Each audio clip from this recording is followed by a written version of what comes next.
जय श्री राम, वंदे मातरम, भारत माता की जय। मैं अरविंद तिवारी, एनजीओ सीआरडीजी फाउंडेशन से।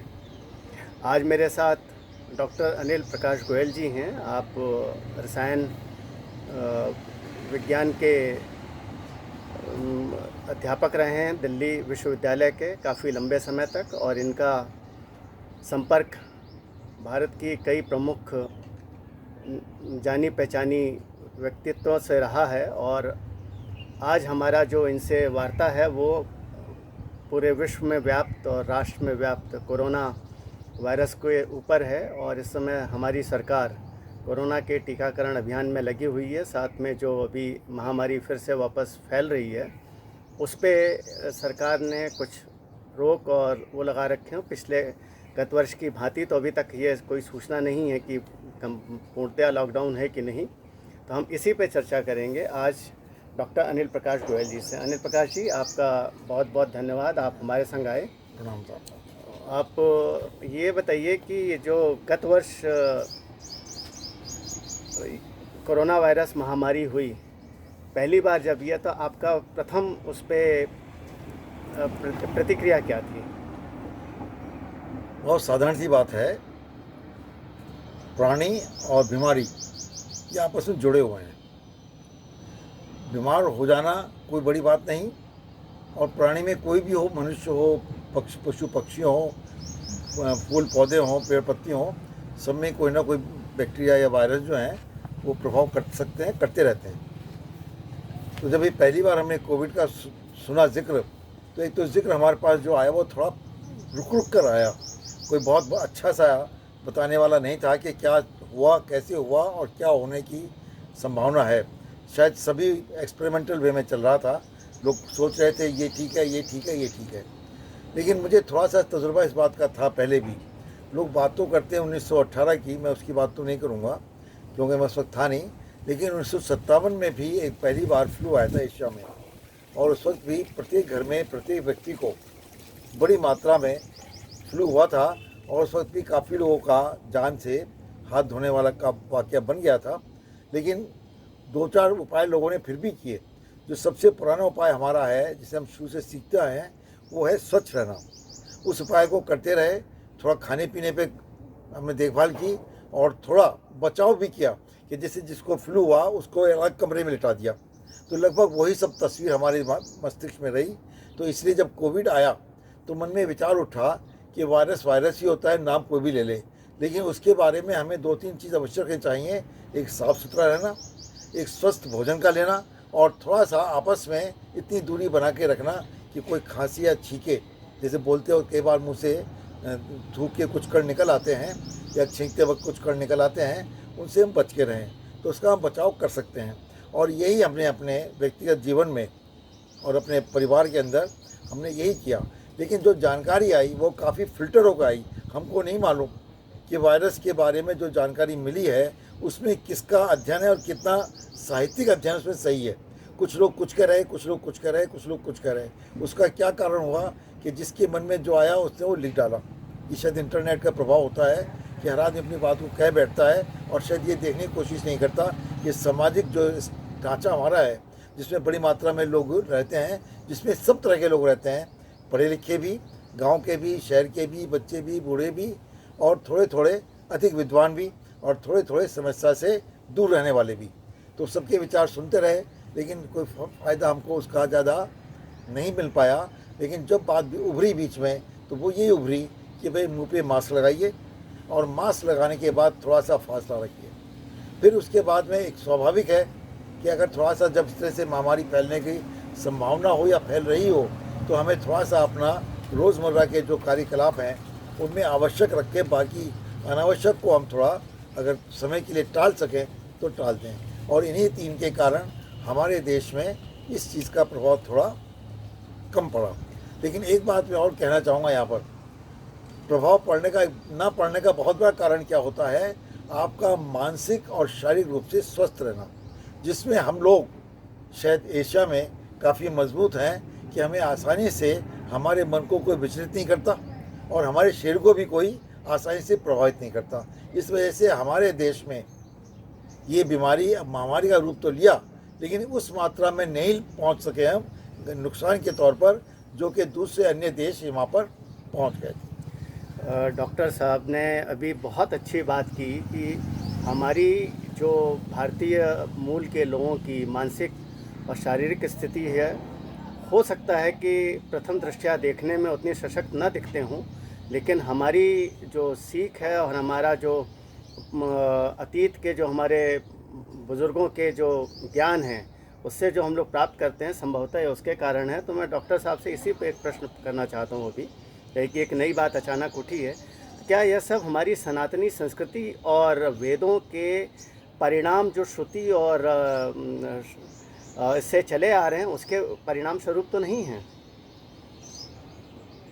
देखिए, ये प्रश्न ऐसा है जिसमें आपको कभी सोचने का दूसरा मौका मिलता ही नहीं है, क्योंकि हम जिसे बोलते हैं संस्कार, जो हमारे गुरु और परिवार के माता पिता दादा दादी द्वारा दिए जाते हैं, उन सब में इनका इतना समावेश है, हम यही नहीं कभी सोच पाते कि ये इनके पास ज्ञान आया कहाँ से। लेकिन जो हमारे पुराने वेद हैं, जो हमारी सनातन संस्कृति है, उसके इतने सारे व्यापक रूप, समाज के रूप में नहीं, परिवार के रूप में भी इतने विस्तृत रूप से हमारे मन और दिलों में जड़ जमा चुके हैं कि उनके बारे में हम कभी सोचने प्रश्न करने की कोशिश नहीं करते, क्योंकि उन सबका जो सत्य है उसी के आधार पर तो हम जी रहे हैं।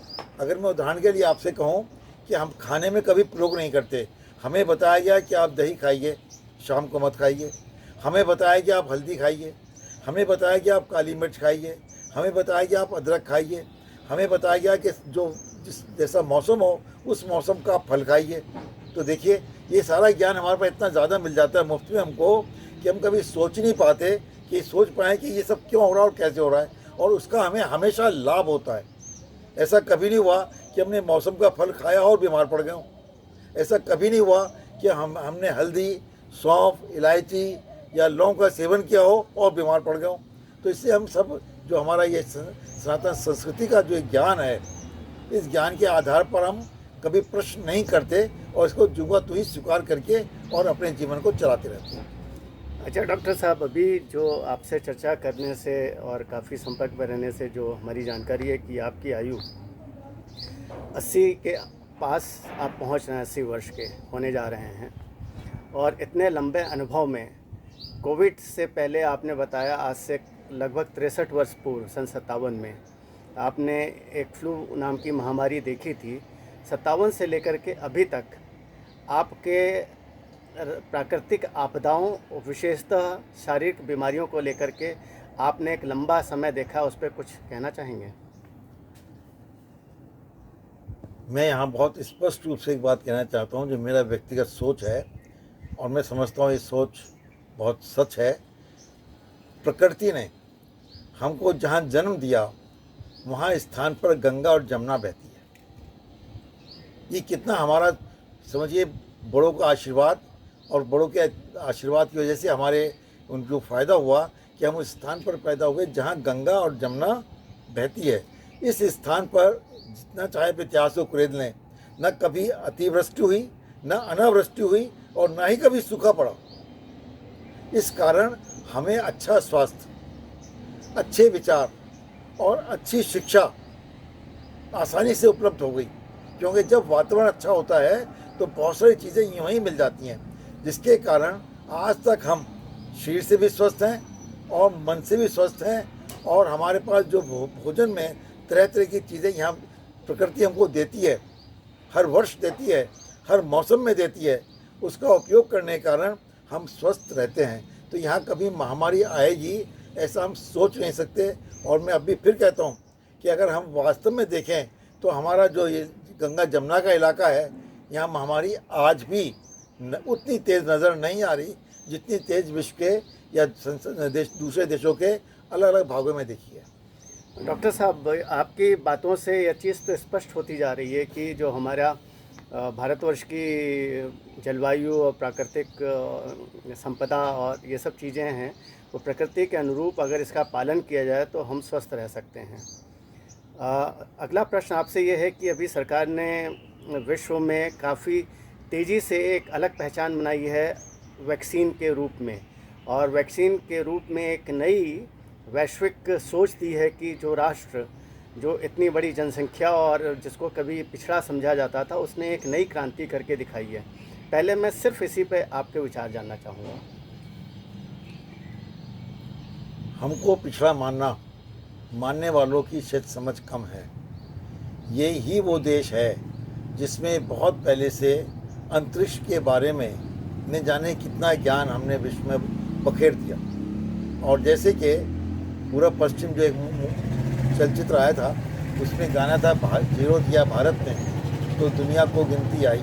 तो ये सब जो बात है सुनने में लगता है शायद हम साहित्य की बात कर रहे हैं, लेकिन ये संसार का वो सच है जो हमारे पुराने लोगों ने अपनी तपस्या से, अपने ज्ञान से, अपनी साधना से सिर्फ अपने पास नहीं रखा, पूरे विश्व में बांटा है। और आज भी अगर हम आज की भी बात करें तो ये जो हमारे अंदर भावना है कि ये संसार हमारा एक कुटुंब है, एक हमारा परिवार है, ये हमारे उन्हीं ऋषि मुनियों की हज़ारों वर्षों की सोच का परिणाम है कि आज भी हम आपको अपने से अलग नहीं मानते, अपने ही परिवार का मान लेते हैं। ठीक है, कुछ चीज़ों में आपका विचार, आपका खान पान अलग हो सकता है, लेकिन जहाँ तक सवाल समाज की एकता या किसी किस्म की कठिन परिस्थिति का आता है तो हमारे मन में कभी प्रश्न उठता ही नहीं कि हम आपसे कहीं अलग हैं। अब मानने वाला, ये तो सच बात है कि गुलाब के फूल से खुशबू आती है और लोग गुलाब के फूल को ही तोड़ करके अपने कोट में लगाना चाहते हैं। ये मनुष्य की प्रवृत्ति है, उस प्रवृत्ति के हम भी कभी कभी शिकार हो सकते हैं। बहुत अच्छे से आपने इस चीज़ को बताया डॉक्टर साहब। इसी कड़ी में आपसे अगला प्रश्न ये है कि कोविड वैक्सीन लोग अभी लगवाने में असुरक्षित महसूस कर रहे हैं, अनुभव कर रहे हैं। और जहाँ तक मेरी जानकारी है, आपने भी काफ़ी एक प्रतीक्षा करने के बाद ये कोविड वैक्सीन अभी निकट भविष्य में ही कुछ बीते दिनों में ली है। और इस पे वैक्सीन के ऊपर आपका क्या कहना है जो आपने लिया, और आपका व्यक्तिगत अनुभव इस पे क्या है?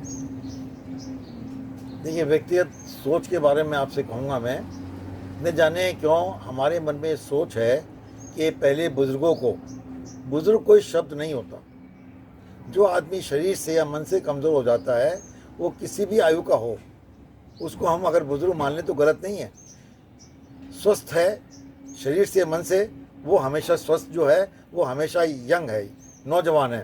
तो ये सोच हमारी थी कि हम पहले बुज़ुर्गों को लगाएं। मैं इस सोच से सहमत नहीं हूँ, ये मेरा व्यक्तिगत सोच है। क्योंकि जो हमारे लोग हैं उनके जो कुदरत ने नहीं, हमारे जो बुज़ुर्गों ने, अब मैं आपसे देखिए बड़ी एक ऐसी बात कहूँ जो आप सुनने में शायद आप सोचें क्या पुरानी बात कह दी, लेकिन आप हमारे अगर जीन्स की बात करें, हमारे शरीर के बनावट के अंदर जो खून के तरीके दिए हुए हैं प्रकृति ने, वो शायद इतने मजबूत हैं कि हम लोग किसी भी तरह की समस्या कोई आ जाए उसमें आसानी से शरीर पर या मन पे प्रभाव नहीं गिरते। मैं शुरू से मानता आया हूँ और आगे मान रहा हूँ। तो कोविड की वैक्सीन बनने में ये तो बहुत इत्तेफाक है कि वैक्सीन इतनी जल्दी तैयार हो गई, वरना विज्ञान के हिसाब से इतनी जल्दी तैयारी नहीं होती। और उसका खैर कारण ये भी है कि विज्ञान में बहुत सारे प्रयोग चलते रहते हैं, तो वायरस शब्द के जो वास्तव की फिलॉसफी है उसको हमने वर्कआउट कर लिया और उसमें हम डिकोडिंग कर लेते हैं कि कौन सी जीन कहाँ लगी हुई है, कौन सा डीएनए कहाँ लगा हुआ है, कौन सा आरएनए कहाँ लगा हुआ है, उसी हिसाब से हम इसको वर्कआउट कर लेते हैं। तो उस हमारी तकनीक ज्ञान के कारण हम इस बार जल्दी इसको मेकअप कर पाए और इसके अगेंस्ट हमने एक वायरस के अगेंस्ट हमने एक प्रोटीन बॉडी में घेर रहे हैं जो जाकर के वायरस को बना ख़त्म करेगी और एंटीबॉडीज़ हमारी बना देगी। तो मैंने तो जानबूझ के लेट इसलिए लिया कि जो मुझसे भी अधिक आवश्यक, जब मैं स्वस्थ हूँ तो मुझे जल्दी ज़रूरत नहीं है। जो मुझसे भी अधिक आवश्यकता वाले लोग हैं, चाहे वो किसी भी उम्र के हों, अगर पहले वो लोग ले लेते हैं, क्योंकि अभी वैक्सीन की सप्लाई सीमित मात्रा में है, तो मैं जल्दबाजी क्यों करूं? जब मैं स्वस्थ हूं तो मैं जल्दबाजी क्यों करूं? तो मैंने ये सोच करके कि जो मुझसे अधिक आवश्यकता वाले लोग हैं, पहले वो वैक्सीन का प्रयोग करें और स्वस्थ रहें। जब वो स्वस्थ रहेंगे तो खैर आधा स्वस्थ तो मैं वैसे ही हो जाऊँगा, और उसके बाद में जब प्रोग्रेस चल पड़ेगी और धीमे धीमे वैक्सीन की सप्लाई मार्केट में थोड़ी एट ईज़ हो जाए, नॉर्मल हो जाए, तो मैं समझता हूँ कि तब मुझे जाना चाहिए। और ये सोच के मैं थोड़ा देर से गया और वैक्सीन का टीका लगवा लिया। वैक्सीन के बारे में मेरे मन में कोई भ्रम नहीं है। विज्ञान की शाखा में हमेशा ये रहा है कि कुछ सफलता भी होती है, कुछ असफलता भी होती है, लेकिन उन दोनों के बीच में ही हम जीवन को जी लेते हैं और उसी से विज्ञान का विकास होता रहता है। साथियों, डॉक्टर साहब ने बहुत ही अच्छे में सारी चीज़ों को स्पष्ट किया। पहला तो ये बताया आयु के बारे में, आयु किस तरीके से हमें गणना करनी चाहिए। आयु शारीरिक अनुभव को लेकर के नहीं, बल्कि मानसिक और शारीरिक स्थिति को लेकर के। ये बहुत अच्छे में समझाया। इस चीज़ पे हमारी इनसे काफ़ी चर्चा होती रहती है और ऐसा नहीं कि आज हम चर्चा कर रहे हैं। आज तो हम अपने एनजीओ के इस कोविड और वैश्विक आपदाओं को लेकर के, कुछ अन्य विषयों को लेकर के यहाँ पे आपके समक्ष हैं। इसी पे हम चर्चा आगे बढ़ाएंगे। डॉक्टर साहब, आपने अभी एक चीज़ बताई कि जो कोविशील्ड और कोवैक्सीन, 2 वैक्सीन भारत की आई हुई हैं, इनको आपने लिया। उसको लेने के बाद कुछ आपने अनुभव किया कि सब सामान्य रहा? व्यक्तिगत रूप से मैं कह सकता हूँ कि जब मैंने मॉर्निंग में करीब 1 बजे करीब लगवाई थी वैक्सीन, तो मुझे शाम तक कुछ नहीं हुआ, लेकिन रात को थोड़ा सा बदन में हल्की सी अकड़ाहट जिसे कहते हैं, थोड़ा सा लगा कि भाई बदन में कुछ हो रहा है, हुआ, लेकिन सुबह तक मैं ठीक हो गया। मैंने कोई किसी किस्म की दवा, देसी या पैरास्टामोल, कोई चीज़ का सेवन नहीं किया और मैं बिल्कुल सुबह के बाद जैसे ही मेरे 24 घंटे पूरे हुए होंगे तब तक मैं पूर्णतया शरीर से स्वस्थ था, मन में कोई प्रश्न नहीं था। तो डॉक्टर साहब, हम लोग को ये जो संदेश देना चाहते हैं साथियों, अगर हम समझ सकें कि कोई भी वैक्सीन आपके शरीर में जाती है, तो जैसा डॉक्टर साहब ने बताया कि उसको विश्लेषण करके उसमें प्रोटीन के पेस्ट में लगा करके आपके शरीर में जब उसको प्रविष्टि की जाती है, इंजेक्ट किया जाता है, तो आपके शरीर में उसकी एंटीबॉडी डेवलप होती है। उन्होंने पहले ही बताया। इसका अभिप्राय यह हुआ कि जब आपके शरीर में प्रतिरोधात्मक क्षमता उत्पन्न हो रही है, उसके अंदर एंटीबॉडी जब तैयार हो रही है, तो ऐसी स्थिति में आपके शरीर में कुछ न कुछ हल्का अनुभव होना स्वाभाविक है। अतः डॉक्टर साहब, मैं इससे ये समझूं कि आपका ये कहना है कि जितने भी लोग वैक्सीन ले रहे हैं, इससे ये समझना चाहिए कि वैक्सीन अपना काम कर रही है और इससे हमें विचलित नहीं होना चाहिए। बिल्कुल ठीक बात है आपकी। देखिए, हम खाना खाते हैं तो शरीर में कुछ तो प्रक्रिया होती है ना, हम पानी पीते हैं, शरीर में कुछ तो प्रक्रिया होती है ना। तो उसी तरह से जब हमने वैक्सीन अपने शरीर में ली है, चाहे हम मुंह से लें और चाहे उसको नस के द्वारा लें, तो उसकी छोटी मोटी प्रक्रिया तो जैसे सामान्य होती है, होनी ही चाहिए, क्योंकि हमारे शरीर में जो तत्व हैं, अवयव हैं, उनको जाके वैक्सीन मिलती है तो उसके अनुसार उसको ढालती है और शरीर की स्वस्थता की तरफ उसको बढ़ाती है, विपरीत दिशा में नहीं, सही दिशा में। तो उसमें छोटा मोटा रिएक्शन जो होता है ना, वो होना ही होना है। तो इसलिए इस बारे में बिल्कुल चिंता नहीं करनी चाहिए। जब आप खाना खाते हैं, खाना खाने के बाद भी अगर आप स्वस्थ रूप से देखें तो थोड़ा सा हल्का सा एक नींद का खुमार आता है। आप महसूस कर सकते हैं कि दोपहर को अगर आपके पास कोई काम नहीं है और आप घर पर बैठे हैं, तो खाना खाने के थोड़ी देर बाद आपको लगेगा अच्छा आप थोड़ा सा विश्राम कर लें और एक बहुत छोटी सी नींद की झपकी आपको मिल जाएगी। तो कुछ ऐसी ही प्रक्रिया शरीर में होती रहती है।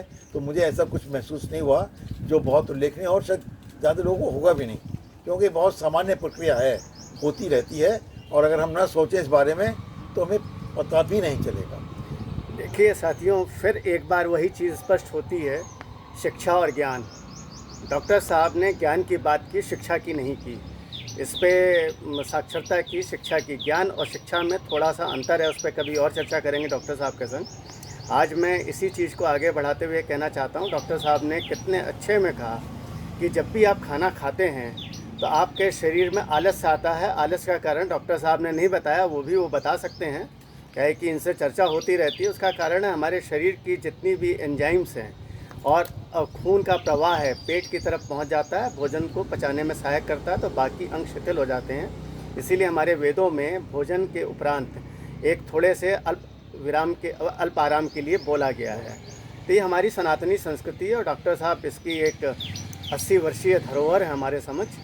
इनसे आगे पूछना चाहूँगा कि ये जो अभी लोगों में भ्रांतियाँ, अभी भी लोगों में भय है, इस पे आप बाकी सब लोगों से क्या कहना चाहेंगे? इस वैक्सीन को लेकर के क्या संदेश देना चाहेंगे? देखिए, प्रश्न आपका बहुत अच्छा है। उसका कारण ये है कि ये वैक्सीन जो है, ये हमें भारत के 135 करोड़ लोगों के बीच में धीमे धीमे प्रचलित करनी है, धीमे धीमे, एक दिन में नहीं करनी। और प्रचलित जब करेंगे तो ये जब भी संभव होता है जब लोग ये स्वीकार करें कि कोई भी काम जो करने जा रहे हैं उसमें उनके शरीर को स्वस्थता की ओर लिया जाएगा।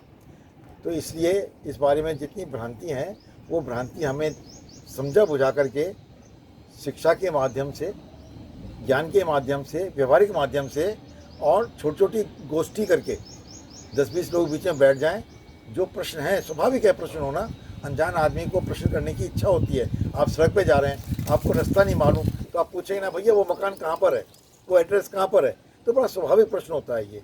तो इसलिए अगर हमें एक नई चीज़ जो आज हमारे समाज में इंट्रोड्यूस हुई है दवा के रूप में, मेडिकल फॉर्म के रूप में, तो उसके बारे में अगर हम लोगों के साथ बैठ कर के धीमे धीमे इन बातों का प्रश्नों का उत्तर दें तो बहुत जल्दी उनके मन से भ्रांतियाँ निकल जाएंगी। और इसमें भ्रांति वाली बात सिर्फ ये लग रही है कि क्योंकि महामारी से थोड़े से हम डरे इसलिए कि हमको कहा गया भाई घर में रहो, थोड़ा देखभाल के मूवमेंट करो, थोड़ा मास्क पहनो, तो हमको लगा जैसे नहीं क्या हो गया। लेकिन सच्चाई ये है कि पहले भी लोग जब घर से बाहर जाते थे और घर में लौट के आते थे तो सभी लोग आकर के हाथ पैर धोते थे, मुंह पे कुल्ला भी करते थे, मुंह पे चपके भी लगाते थे और उसको साफ रखते थे। ऐसे जब हम किसी से मिलते थे तो देखिए हमारी प्रथा चली आ रही बहुत न जाने कब से, हम कभी हाथ नहीं मिलाते, आसानी से गले नहीं मिलते, हम हमेशा दूर से ही प्रणाम करते हैं, समझे। तो ये सब प्रथा जो थी वही हमारी लौट के आ रही है। तो इसमें हमें कोई सोचने वाली बात नहीं है, पर शायद थोड़ा सा कभी कभी लगता है कि प्रथा को हम कहीं कुछ लोग भूल जाएं तो हम फ़ौरन हाथ बढ़ा देते हैं। तो ये हाथ बढ़ाने की प्रथा हमारे यहाँ पहले थी भी नहीं, और अभी भी जो है ना ये प्रथा अच्छी नहीं है, क्योंकि जब आप दूर से प्रणाम करते हैं तो आप दूसरे के किसी किस्म के भी जो शरीर पे बैक्टीरिया या वायरस लगे हुए हैं या कोई और दूसरी अधिक गंदगी लगी हुई है, चाहे वो पसीना ही हो, पसीने के साथ आए हुए सॉल्ट ही हो, तो हम उसको अपने शरीर में प्रविष्ट नहीं होने देते। तो इसी प्रवृत्ति के कारण काफ़ी लोग हम लोग स्वस्थ नहीं, तो इसमें भ्रांति बिल्कुल नहीं है। हाँ, मैं ज़रूर कहूँगा कि हम सब लोगों को थोड़े थोड़े ग्रुप में बैठ कर के लोगों से पूछना चाहिए, जो लोग इस बारे में कम जानते हैं, कि भाई आप प्रश्न बताएं और फिर हम उन प्रश्नों का समाधान साधारण भाषा में, साधारण गृहस्थी के रूप में करें। कोई हमें बहुत ऊंची या बहुत बड़ी बात नहीं करनी है, साधारण सी बात करके, जैसे आप उनको लगे कि ये तो घर की बात है, इसमें क्या है भाई, अच्छा आपने तो बिल्कुल ठीक कहा, हम तो ऐसे ही करते चले आ रहे हैं। तो ये भाषा अगर मिल जाती है ना तो सारी भ्रांतियाँ बहुत अल्प समय में अपने आप ही दूर हो जाएंगी। डॉक्टर साहब, आप इन सब बातों में ये तो संदेश नहीं देना चाह रहे हैं, जैसे पोलियो को लेकर के बहुत भ्रांतियाँ थीं, बाद में सरकार के अथक प्रयासों से 2 बूंद जीवन के जब आया, इस माध्यम को लिया उन्होंने और इस तरह से उन्होंने इस बात को उठाया, तो उस समय एक बदलाव आया और इस समय भारतवर्ष में पोलियो की जो सूचनाएं हैं वो लुप्त प्राय सी हो गई हैं। तो क्या ये 2 बूंद जिंदगी की तरह ही वैक्सीन के लिए भी नहीं होना चाहिए कि आपके सबके औरों की सुरक्षा के लिए वैक्सीन आवश्यक है, बिना भय के लगवाएं? बिल्कुल उचित कहा आपने, बिल्कुल आपके हर वाक्य के हर शब्द में एक कीमत है कि बिल्कुल भय विहीन लगाएं। और जैसे पोलियो से हमने देश को मुक्त कर दिया, और उसमें खास तौर से छोटे इन्फेंट बच्चे थे, हम तो फिर भी बड़े लोग हैं, हमने उसको मुक्त कर दिया, तो उसी तरह से हम इस कोविड को भी आसानी से अपने समाज से बाहर कर सकते हैं, कोई दिक्कत नहीं पड़ने वाली। बस इसके लिए हमें सिर्फ अपने मन में ध्यान रखना है कि ये साधारण सी बीमारी है, समय के साथ आई है और थोड़े से उपचार और थोड़े से व्यवहार के साथ अपना आप ही निकल जाएगी। डॉक्टर साहब, आप हमारे एनजीओ सीआरडीजी फाउंडेशन से गत 3 वर्षों से जुड़े हुए हैं। पहले तो मैं इतना ही जानना चाहूँगा कि आपको हमारे एनजीओ के कार्य जो करते हैं, कहे कि हमारे कार्य करने की प्रणाली और एनजीओ और जो असरकारी संगठन हैं उनसे थोड़ी भिन्न है, उस पर आपके विचार मैं जानना चाहूँगा। जो प्रयास अरविंद जी ने कुछ समय पहले शुरू किया और उसकी विचारधारा तो उनके पास पहले से रही है, उस प्रयास से मैं तो बहुत प्रभावित हूँ। और उसका सबसे बड़ा आधार, हमारे पास सब लोगों को मौका नहीं मिलता कि सब चीज़ों के बारे में जान सकें। हम बहुत सी चीज़ों के बारे में अनभिज्ञ होते हैं, हमारी जानकारी बहुत थोड़ी होती है। मैं भी आपके समक्ष हूँ, मेरी जानकारी भी उतनी है जिससे मैं परिचित हो जाता हूँ। बहुत सारी चीज़ों को हम भी नहीं जानते। अब मैं कैसे, देखिए उदाहरण देना चाहूँगा, अरविंद जी इसकी इजाज़त दें हमको। इन्होंने यहीं आसपास के किसी जेल अधीक्षक से बात की कैदी के बारे में कुछ जानकारी के लिए। जेल अधीक्षक ने इनसे कुछ बातें अच्छी की और मौसम सर्दी का था तो उन्होंने कहा देखो आप जब कर ही रहे हो तो एक काम और कर दो प्रत्यक्ष रूप में कि इनके लिए थोड़ा सा एक गर्म कंबल का कहीं से इंतज़ाम कर दो तो इन लोगों को थोड़ा और आराम मिल जाएगा सर्दी में। ये बात अरविंद जी को बहुत, अब मैं तो यही कहूँगा कि बहुत अंदर तक उनके मन में बात जाके बैठ गई, क्योंकि कोई भी इंतज़ाम करने के लिए अर्थव्यवस्था बहुत आवश्यक होती है और अर्थव्यवस्था को बहुत कम लोग सहयोग देने को तैयार होते हैं, कोई भी कारण हो, लेकिन बहुत कम लोग तैयार होते हैं और जब वो तैयार होते हैं तो उसमें भी थोड़ी मात्रा में देते हैं। क्षमता उनकी कुछ भी हो पर मात्रा थोड़ी देंगे। खैर ये सब बातें तो चलती हैं समाज में। तो अरविंद जी ने जगह जगह घूम घूम करके दो बड़े काम किए। कुछ लोगों से कंबल के लिए कीमत की मांग की और जाकर के ये भी पता लगाया कि कहाँ पर कंबल अच्छे क्वालिटी के और सस्ते, यानी क्वालिटी भी अच्छी हो और थोक में उनका भाव भी इतना कम हो कि जो हम खरीदें तो हम ज़्यादा मात्रा में खरीद सकें। तो इस तरह से मेहनत करके, और उस मेहनत में उनका अपना व्यक्तिगत श्रम भी रहा, क्योंकि जब कंबल की बड़ी बड़ी पेटी आई तो उनको उठा के रखना धरना एक आदमी का नहीं, दो आदमी का काम होता है, एक से तो हिलेगी भी नहीं। तो उस वक्त में उन्होंने थोड़ा शारीरिक श्रम भी किया और वो बहुत सारे कंबल लाए खरीद के। और जब हम उनको देने के लिए जेल में गए तो अधीक्षक तो जो कुछ खुश हुए होंगे, लेकिन जिन लोगों को हमने सचमुच में अपने हाथ से कंबल दिए उनके अंदर जो भाव समाज की सहायता का प्राप्त हुआ उनको, वो भाव देख करके हमको मालूम हुआ कि जीवन की वास्तविकता यही है।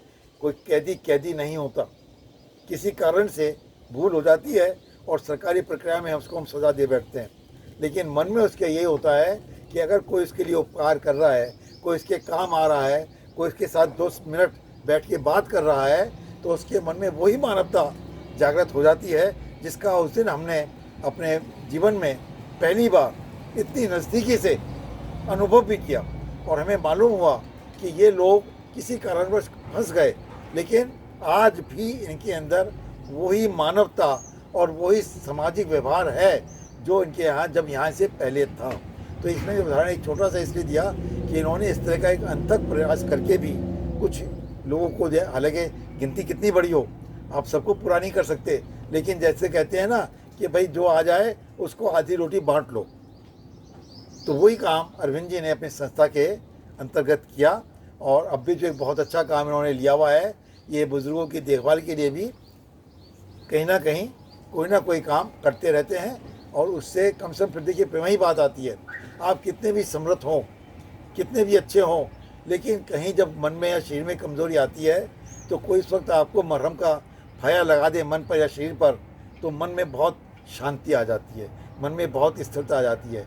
तो आज भी ये बड़े उसमें विशेष रूप से सतत प्रयास कर रहे हैं और भी कई प्रयास कर रहे हैं, जिसमें एक प्रयास मुझे और याद आएगा, आप कहें तो बता देता हूँ आपको, कि जब ये बीच में कोविड का रहा मामला और खाने पीने के लिए लोगों के बीच में उनकी नौकरियां चली गई, मूवमेंट चले गए, सब बंद हो गया, तो उस वक्त में इनसे जितना बन पड़ा इन्होंने कुछ न कुछ परिवारों के लिए खाने का और रहने का, उनके कपड़े का कोई ना कोई इंतज़ाम करने की जितनी ताकत थी उससे अधिक काम किया।